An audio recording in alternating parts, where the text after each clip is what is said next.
ધોળકા ખાતે શંકર તળાવ વિસ્તારમાં ઇલેક્ટ્રિક પોલની ડીપી જોખમકારક. ધોળકા નગરના કલીકુંડ વિસ્તારમાં શંકર તળાવના નામે જાણીતો વિસ્તાર આવેલો છે અને ત્યાં નગરપાલિકાનો પાણીનો બોર આવેલો છે. આ બોરમાંથી પબ્લિકને પીવા માટેનું પાણીનું વિતરણ કરવામાં આવે છે. આ બોર પાસે યુજીવીસીએલ કંપનીનો પોલ અને ડીપી આવેલ છે, જે ઘણા સમયથી તળાવના ભાગે નમી ગયેલ છે.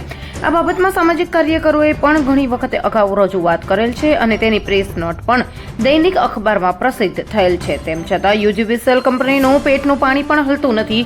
જો આ ડીપી જ્યારે ત્યારે પડશે તો તળાવમાં પડશે અને તળાવમાં નાતા પશુ પક્ષીઓ શોર્ટ સર્કિટ થવાને કારણે મરણ થઈ શકે છે અને અન્ય વ્યક્તિઓને પણ ઈજા થઈ શકે છે. તો વહેલી તકે આ જોખમકારક ડીપી અહીંથી ખસેડીને યોગ્ય જગ્યાએ મરમ્મત કરવામાં આવે તેવી લોક માંગણી છે. રિपोर्टर इद्रिस शेख, धोळका.